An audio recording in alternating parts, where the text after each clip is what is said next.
Sing me a song of a lass that is gone. Say, could that lass be I? Mary of soul, she sailed on a day over the sea to sky. Hey guys, Owlvine here. So a little disclaimer before I begin this video. If you can't hear already, I've been pretty sick the last couple of days, so I'm still channeling frog. So I'll apologise for my voice. Although I've heard other people make videos of like, oh, sorry about my voice, you know, and I'm like, you sound the same. So I don't know, I may sound the same. I sound really different to myself, but anyway. Been ill, on the up. That's why today I was like, God damn it, I'm wearing red lipstick. So I'm feeling a bit better about that. So today I wanted to do the 12 questions witchy tag, which was started by Derry Carpenter, Derry Cinewitch on YouTube. I will link her video down below.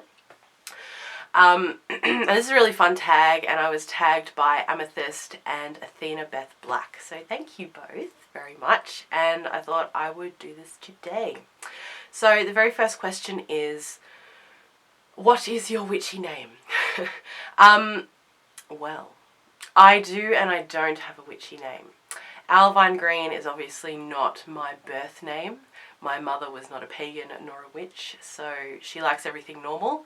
Therefore, this would definitely not be my real name. I am going to talk more about this in another video. I'm going to do a video on magical names, so I will get into that at a later date. But Owlvine Green is my YouTube witchy name, or my online, actually, witchy name. The second question is, what is your favourite subject in the craft? At the moment, I am really enjoying learning about astrology.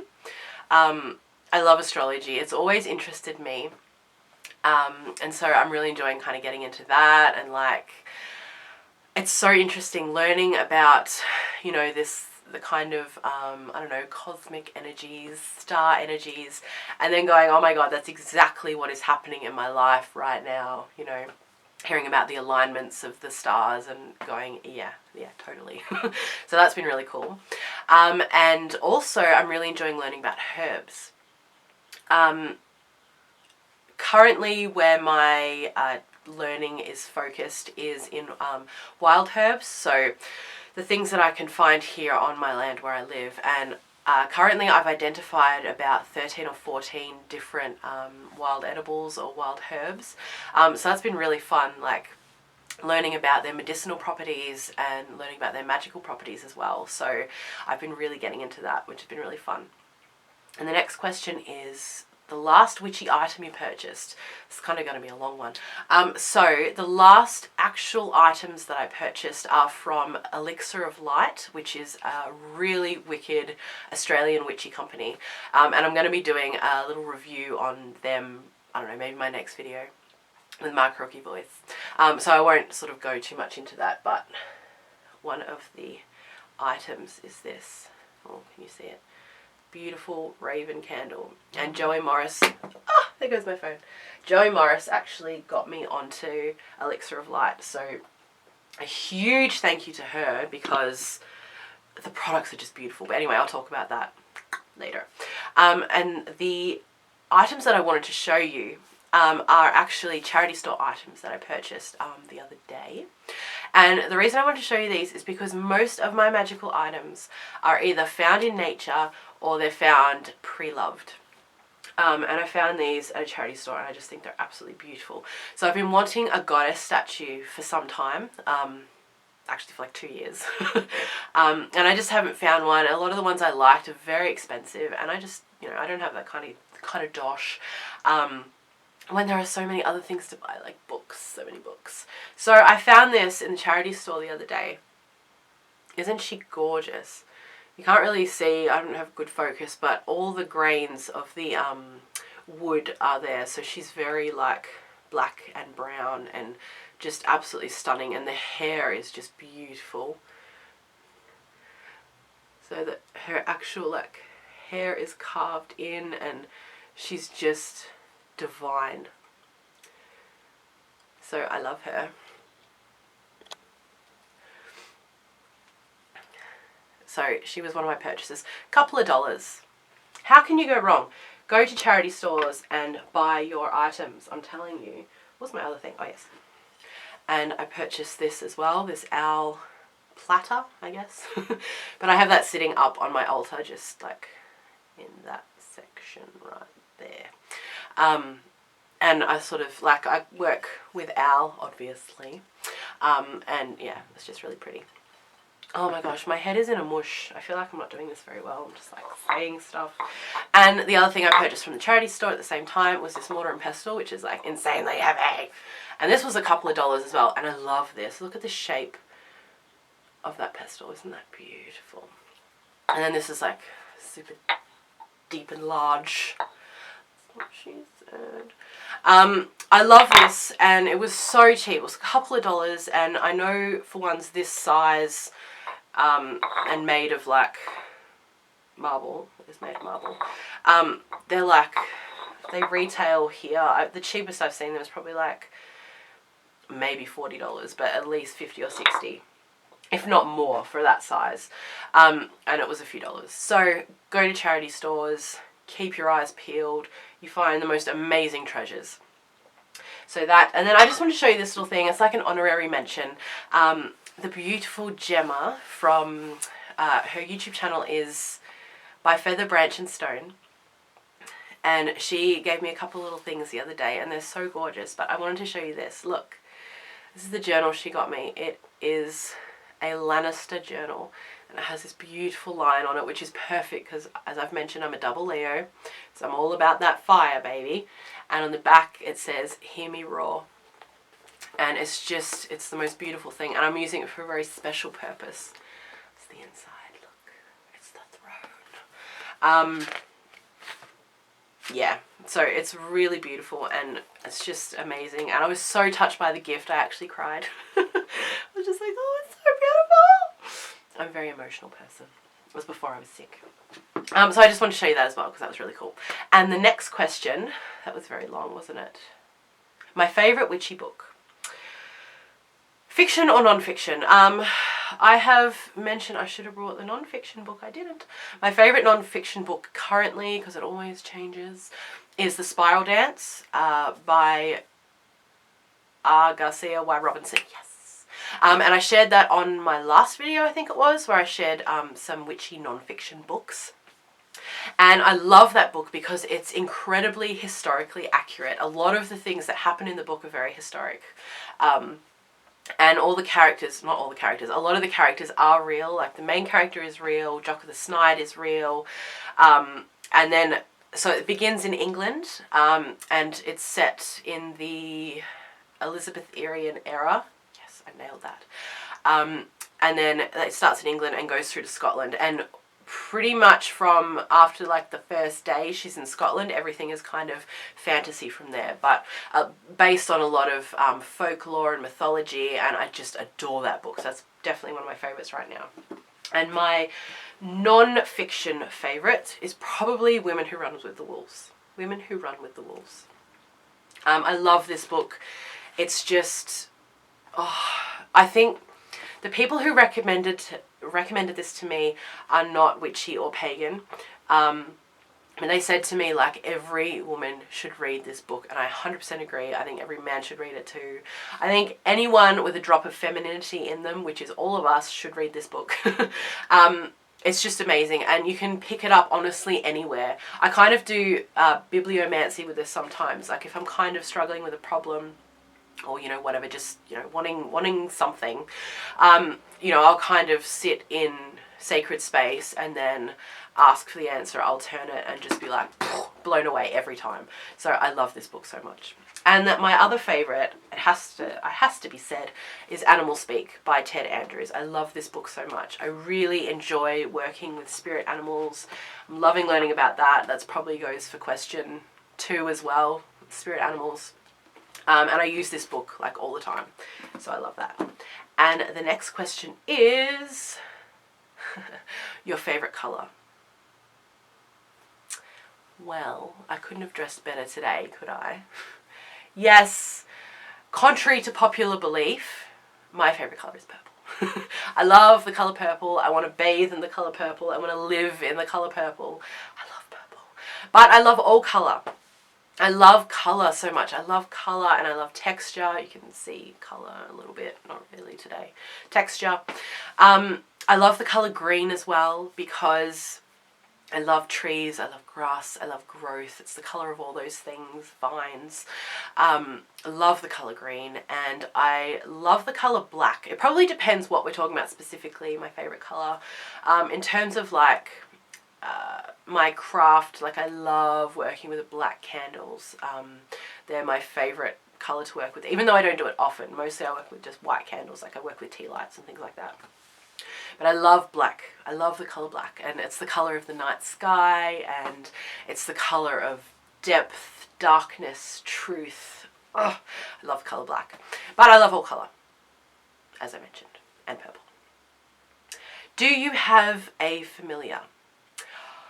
Possibly. I have kind of been exploring a familiar spirit that I think is there for me. So I'm not really sure right now. But yes, potentially. And I'm only 2 years into this. Like, I think there's this whole thing of like, you know, there's kind of the popular things to tick off, you know, familiar, altar, matron, patron, all this kind of stuff. Like, you know, do you have those yet? Are you a real witch yet? To that. So I'm still on this path of discovery. And I think that perhaps now I'm seeing this familiar spirit. So we'll see how that goes or where that goes. My favourite witchy scent. Okay. I was really inspired by Missy Behexed's video of this, and I will link her video down below as well. She said that her favourite scent was earth. Or something to that effect, the dirt. And I was like, oh my god, yes! I love the smell of dirt, that rich, deep earth smell. Oh, I love that smell so much. And I do a lot of work with dirt and earth. So I have actually several jars here of different kinds of dirt that I use. And a lot of my workings are kind of finished outside as well. Like I like to bury things and finish them that way, and everything I've done that way has come to pass for me, has flourished, has seeded, has grown. So yeah, I really love the smell of dirt. I think it's a wonderful magical scent. And the other one is being in the forest. The smell, that fresh, crisp air that only comes from being surrounded by thousands of trees. I used to live in an area like that and I miss it every day. Being in the forest is just, it's one of the most magical places on earth to me. And that smell is just like every time I go to a place like that and just, I'm there, you know, I'm there. So that is definitely, in terms of manufactured scents, or not manufactured, but designed scents. You guys know that I love me some starry-eyed supplies. Temple of Witches is freaking incredible. Unfreaking incredible. That's not right. Oh, it's so good. I use it so sparingly because I love it so much, but I don't burn it that often, but I will just like have a sniff, and it's like so good. And honestly, when I burn it too, I don't need much because it's like so strong and so beautiful. And my other one, my favorite like incense stick is this. Can I say it? It's Vigashri brand, and it is Golden Masala Nag Champa, and it's amazing. Yes, and it smells so good burnt, so it's my favourite incense right now. Is it called Meditation or something, or was that a different one that I really liked? No, that's it. So all those are my favourite witchy scents. And the next one is your favourite Sabbat. I don't have one answer to any of these questions. Alright, I love Mabon. I think because it's like that, I mean, I love autumn. I love the colours of autumn. Colour. It's just, it's divine, and it's coming out of the heat of summer, which is so good. I'm not a big, I'm so Euro, you know, like I'm European, I'm white, I'm in this hot country, I don't know what's going on. Yes, so I love coming into autumn and just the freshness that comes, the coolness, the harvest time. It's beautiful. And I love Samhain as well. Although in Australia, I kind of feel like, I mean, it's just not done justice. Because at Samhain time here, there's no Halloween to coincide with it. Like, people aren't really, you know, paying attention to the season, which is such a shame. My dream is to one day experience Samhain in the Northern Hemisphere. Oh my goodness. That's my dream. That's one of my witchy dreams. So hopefully one day that will happen. I love Samhain so much. And I love, like, just the energies of Samhain and connecting in that way. And we're really starting to get into kind of winter, and it's just, it's divine. I love it. And I love Yule as well, because it's the heart of winter. This past Yule for me was really beautiful. I love the colder time of year. I love the waning time of year. And for me as well, it marks my witchy anniversary. So 2 years now, baby, 2 years. So that was very exciting as well. So I love Yule. So I love those three are probably my favourites, I would say. And the next question is, are you in a coven or solitary? I'm solitary. I would like to one day experience, you know, celebrating some Sabbats, maybe Sabbats or something with some other witches. I'd love to do that, but yeah, for now, solitary. And I think my magical practice will always probably stay solitary. I was going to say a whole bunch about this, but this video is quite long, and I think that will be enough. And yeah, I'm about to run out of time. My favourite witchy shop, you guys know I love Starry Supplies, I already mentioned it, so that would be right up there. And I also love Elixir of Light, who I've just purchased from. They're Australian, which is like a bonus tick for me. Really beautiful products, great prices. Check out the video to see how amazing they are, because I'm going to do that soon. And the last one is your favourite food or drink before, after, or during ritual. I don't partake of any of that during ritual so far. One time, or a couple of times, but for one kind of thing, I've used food in ritual, but it wasn't something that I partook. It was like an offering. So I haven't done that. In saying that, I have here something that looks super gross but is delicious. This is my grandmother's blackberry juice, and she passed away 14 years ago now. So you might be thinking like, oh my God, you're going to drink that. Well, my mum and I very daringly opened a jar that she had preserved, because my mum lives in what is my grandma's old house now. So there's the garage still full with her old stuff. And there's a whole bunch of these, you know, preserved jars and things. And we opened a jar and we tried it. And it was delicious still. So that was really cool. So it is drinkable. It's very tightly sealed in this jar. So once I open this jar, I'm going to have to drink it all pretty quickly. So I'm not ready to let go of it yet. So I'm thinking of creating some kind of like week-long observance or something. I got it after Samhain, otherwise I probably would have been perfect to do around Samhain, maybe next year. I don't know. Yeah, so I'll be using this, and it's amazing. I love my grandma, and I've talked about her a little bit before. She was incredibly special to me, and she is the strongest woman that I've ever known. And we all miss her so much. Like, yeah. It's so funny because now that she's not here, I mean, I was so young when she passed. It was over half my life ago, which is so weird. But this video is about to cut off quickly. I love her, and so I'm going to use this. It's going to be really good. I hope you guys enjoyed this video. Much love. I'll see you in the next one. Bye.